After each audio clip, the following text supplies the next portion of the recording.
Welcome into another episode of Locked On Phillies. In today's episode, Fangraphs has put out their playoff predictions by percentage. How did the Philadelphia Phillies look according to them? Well, we'll break it down. And also, it's the anniversary of JT Realmuto's trade to the Phillies from the Miami Marlins. How does that trade look today? Pretty darn good, but we'll break down exactly how good it looks. And we're down to number 50 in our opening day countdown. And the player who wore that jersey the best, one of my all-time favorite athletes. We'll get into it on today's episode of Locked On Phillies. You are Locked On Phillies, your daily Philadelphia Phillies podcast. Part of the Locked On Podcast Network, your team every day.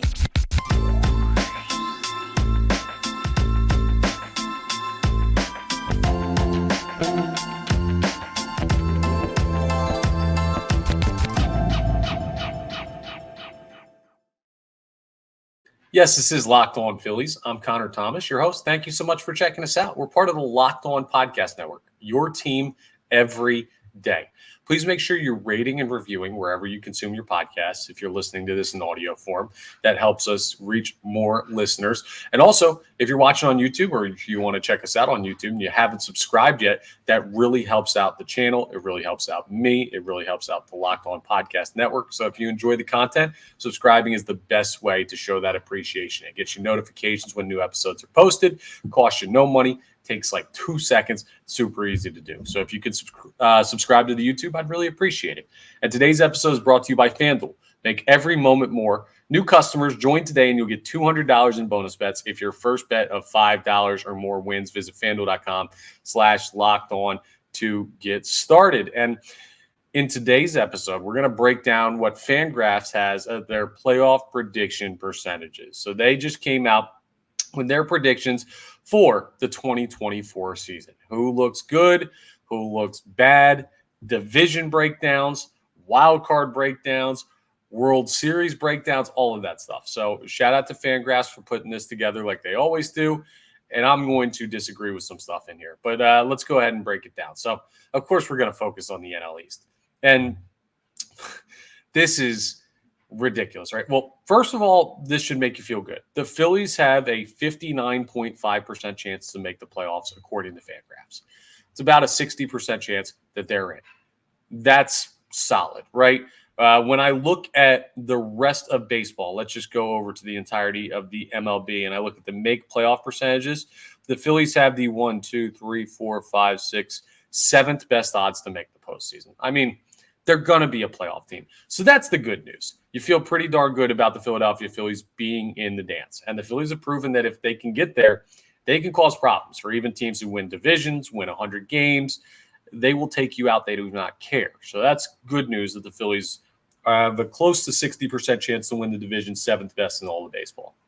But to win the division, what would you imagine the Phillies' percentage chance to win the division is? 20%?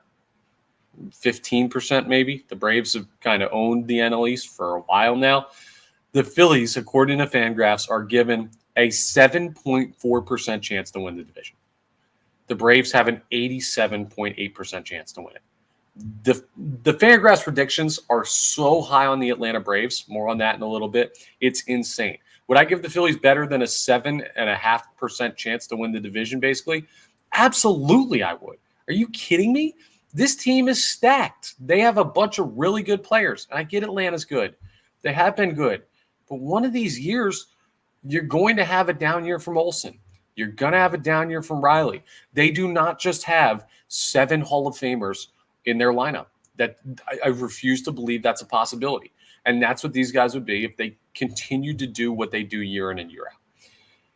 I don't think it's realistic to continue to expect their dominance to continue. Do I think the Braves win the NL East? Yes, I do. I think they're the division champions. But do I think it's easy to the point where they deserve an 87.8% chance to win the division preseason, according to Fangraphs? Absolutely not. I think that's disrespectful to the Phillies and the quality of the roster they put together. So I think that's ridiculous. But either way, I mean, you're making the playoffs. They're saying you probably won't win the division. But let's go to the MLB in general. And let's look at the World Series odds, the big kahuna, the one that everybody wants. This is also what's insane. You saw everything the Dodgers did this offseason. Shohei Ohtani, Yoshinobu Yamamoto, Tyler Glasnow just was announced they're bringing back Clayton Kershaw. And Kershaw is not quite the quality of player those other guys are at this point, but they're just adding everybody. Teoscar Hernandez. That team is stacked. Would you believe that they don't have the best World Series odds? No, they're not even close to the top team, which is the aforementioned Atlanta Braves. Fangraphs is giving the Braves a 24.9% chance to win the World Series. 24.9. Let's just round that up by 0.1. That means it's a 25% chance to win the World Series. A 1 in 4 chance to win the World Series before the season even starts is preposterous. I don't know what Fangraphs is seeing. We'll tell you more about FanDuel coming up, but I don't know what Fangraphs is seeing. I don't know how the Braves have nearly a 1 in 4 chance of winning the World Series, according to them.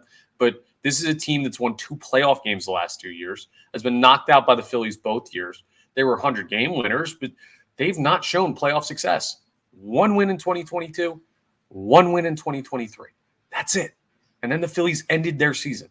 And yet you're giving them a 1 in 4 chance to win it all? That's crazy. For example, the Dodgers have a 16.9% chance. They're the second highest listed there. That's nearly 10 percentage points of difference between those two teams. Insane. I don't understand that at all. Just to break down some other stuff, the Astros are in third with 10.8% chance. The Yankees are in fourth, 7.7% chance.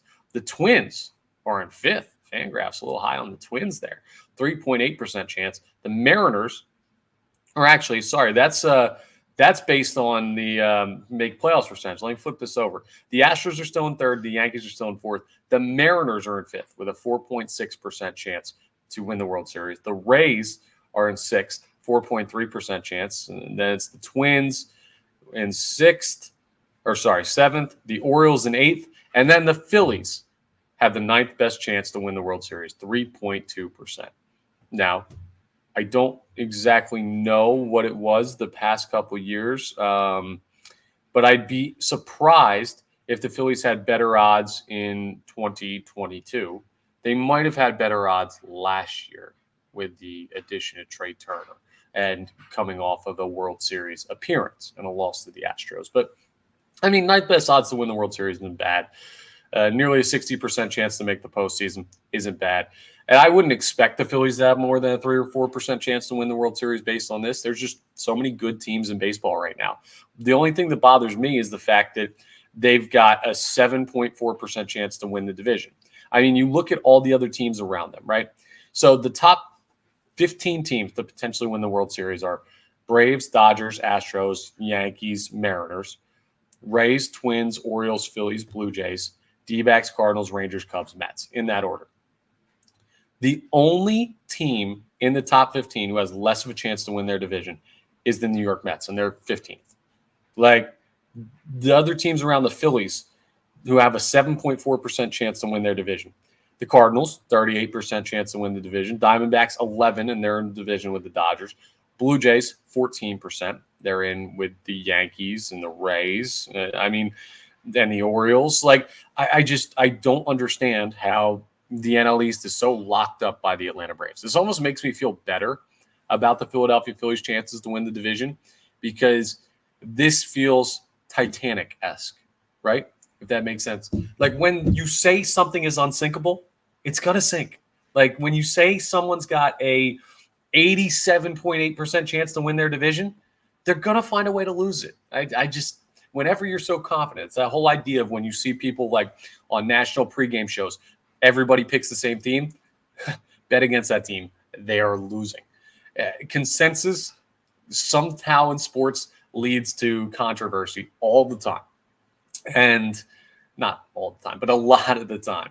And I don't know. I just feel that Fangraphs is way too high on the Braves as far as that's concerned. And the Phillies are getting some respect to make the postseason, but they're not getting as much respect to continue their postseason success or to win the division in the regular season. I say, guess what? Bring it on. Let's get it. I'm cool with being underdogs. Very comfortable with that here in the city of Philadelphia, and that's what the Phillies are in the NL East, according to our friends over at Fangraphs there. So some very interesting numbers. Let me know what you think. Are they spot on? Are they giving too much love to the Braves like I think they are? You can let me know in the comments to this episode, and we'll see what you think. But I think they're being way too kind to the Atlanta Braves and disrespectful of the Philadelphia Phillies when it comes to the NL East race and maybe even the World Series odds. Coming up, today's the anniversary of something else. Not just we had the anniversary of the Eagles Super Bowl a couple of days ago, which is a big Philly sports event, but a big trade for the Philadelphia Phillies between them and the Miami Marlins for a catcher you might be very familiar with. We're going to talk about it coming up as we continue today's episode of Locked On Phillies. All right, let me tell you about FanDuel. Happy Super Bowl to all who celebrate from FanDuel, America's #1 sportsbook. If you're like me, Super Bowl Sunday is all about scoring the best seat on the couch, grabbing your favorite football snacks, and placing some super bets. I mean, you can bet on the coin toss. You can bet on the Gatorade color. You can bet on the number of the first touchdown score, a whole bunch of different stuff. FanDuel has so many ways for you to end the season with a W or 2 or even 3 or 4. You can keep going. I mean, not only can you bet on who will win the Super Bowl, but FanDuel also has bets for which players will score a touchdown, how many points are going to be scored, and like I told you, there's a billion more bets. So new customers, join today, and you'll get $200 in bonus bets if your first bet of $5 or more wins. Make a $5 bet tonight, win that bet, $200 in bonus bets. You could use it on the Super Bowl on Sunday. So just visit FanDuel.com/lockedon to sign up. Again, that's FanDuel.com/lockedon. Make every moment more with FanDuel, an official sportsbook partner of the NFL. Today is a very special anniversary for the Philadelphia Phillies, at least in this era, because today is the day back in 2019 that the Philadelphia Phillies traded for JT Realmuto. The Miami Marlins had an all-star catcher. The Philadelphia Phillies had the second coming of Pedro Martinez, and they said, hey, swap. And the Marlins said, okay.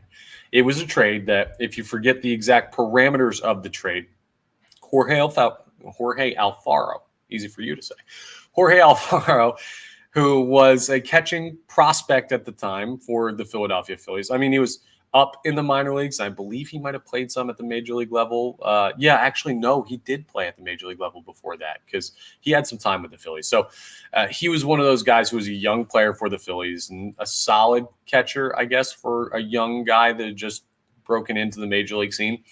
And Sixto Sanchez, who was like what Andrew Painter is now, that's what Sixto Sanchez was. However many, 5 years ago, 2019? Yeah, 5 years ago. Now, Painter is a little bit more proven, I feel, but again, we'll see how he deals with this Tommy John surgery that he got and the recovery to that. Sixto Sanchez was a guy that people called him the next coming of Pedro Martinez, and he was a untouchable prospect. I'll put quotation marks around that, untouchable prospect. And the Philadelphia Phillies end up trading him for JT Realmuto. And I'd say that trade worked out pretty darn well. Sixto Sanchez has been a non-factor at the major league level. Injuries have plagued his career. He still has time to figure some stuff out, I suppose, but it's just not realistic for him to equal what JT Realmuto has done since coming to Philadelphia. Jorge Alfaro did more for the San Diego Padres than he did for the Miami Marlins, and even that doesn't remotely come close to JT's numbers. Listen to this. Since he's been traded to Philadelphia, JT Realmuto was an all-star in 2019 and 2021. Listen to these batting averages as a catcher every year. 275 in 19, 266 in 2020, shortened season.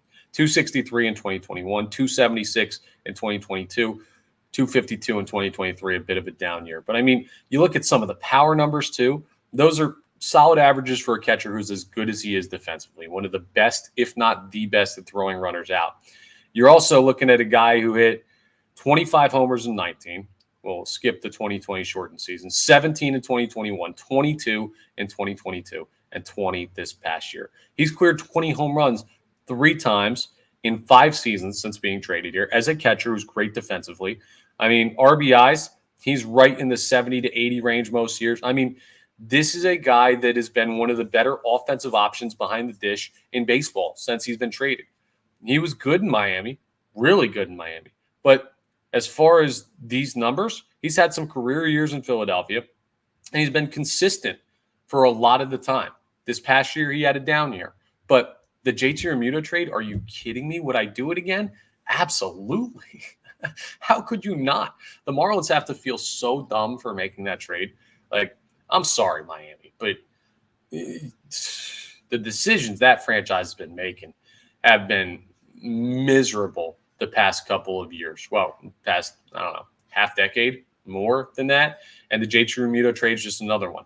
This is one of those trades that's like, we're going to remember that one as one of the great trades in Phillies history. You gave up what amounted to essentially nothing in the grand scheme of it. All due respect to Jorge Alfaro, who's made himself a solid Major League Baseball player. All due respect to Sixto Sanchez, who is a talented player, but injuries really cost him the opportunity to make impact to this point. And then there was another minor league arm in there somewhere that never really made anything of himself at the major league level, at least. Like, I don't mean to be disrespectful to these guys, but when you compare him to JT Realmuto, who was probably 4 of the last 5 seasons the best catcher in baseball, it's not close. It's not remotely close. The Philadelphia Phillies absolutely fleeced the Miami Marlins. So that part of the conversation is over. Now, here's the question. Is this on the 5-year anniversary of the Phillies trading for JT Realmuto, a time where the Philadelphia Phillies need to begin to develop a succession plan for JT Realmuto?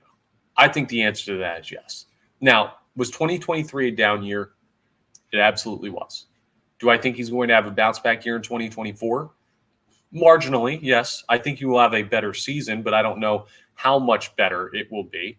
Like, he will be more the JT Realmuto we saw in the first 4 years in Philadelphia than this last year, which was a really rough season for him at points. But at some point, he's going to start to wear. He's not going to be as good defensively. He's not going to be as good offensively. And you're going to have to find someone to succeed JT Realmuto. So 5 years of top-level play out of a catcher is really, really good to get. To get peak-level play out of a catcher for 6, 7, 8 years, they become like in the conversation of Hall of Fame level talent at that position. Could JT Realmuto do that?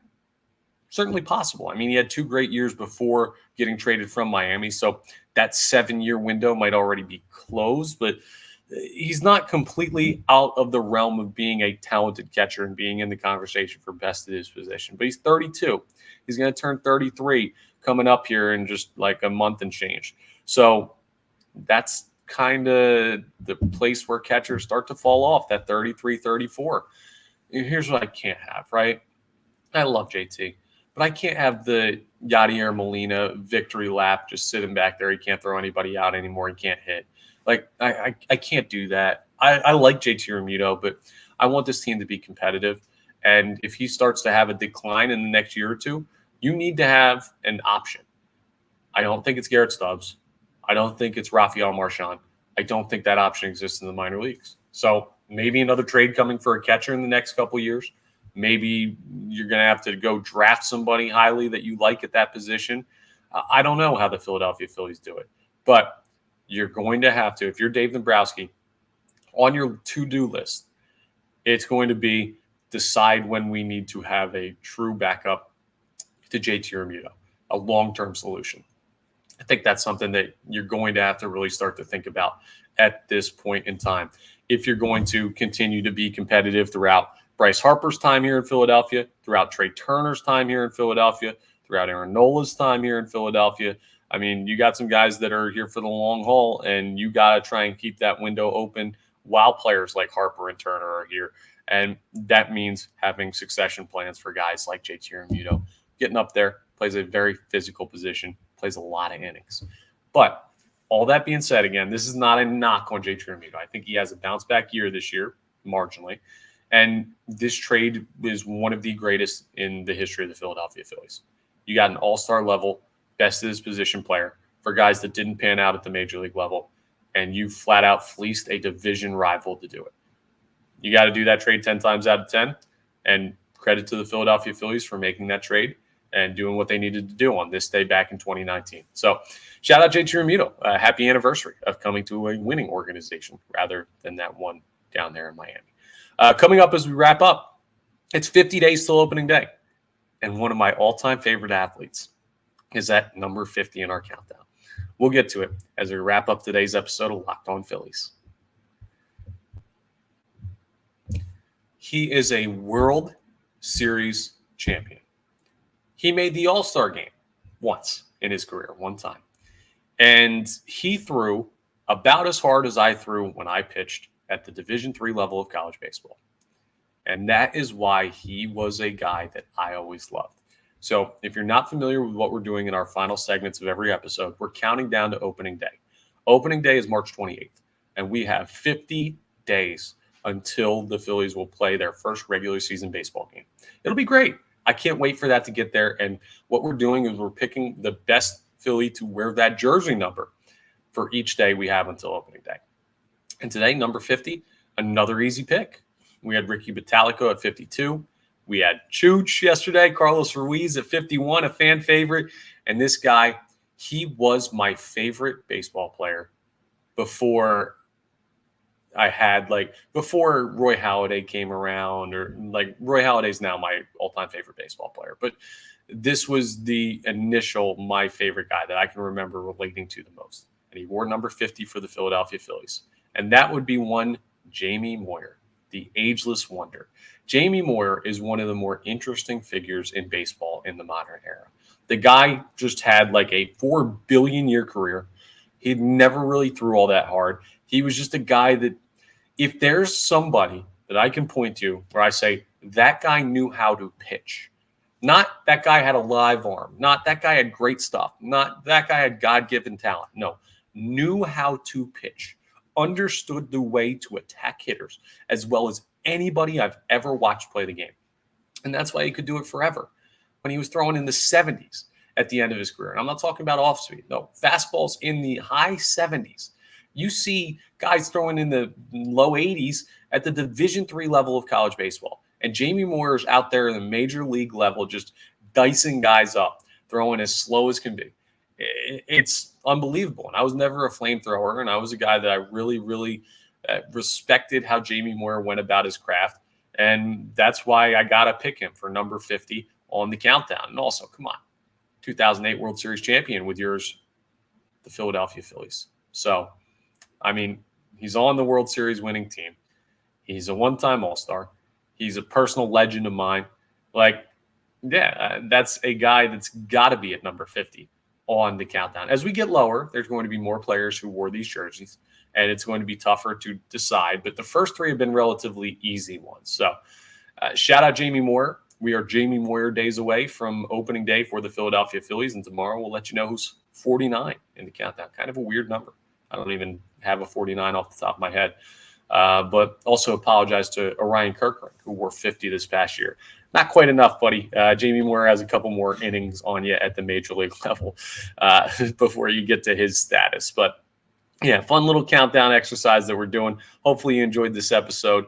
And we got plenty more Phillies talk coming tomorrow.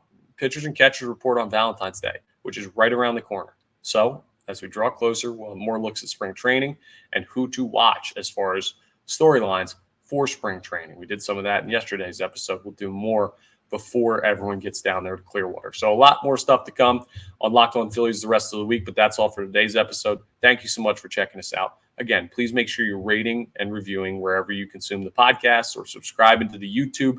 It really helps me out. It really helps Locked On out. It gets you notifications when new episodes are posted. That's like a win-win-win. So if you could do that, I'd really appreciate it. And I will talk to you next time on the next episode of Locked On Phillies.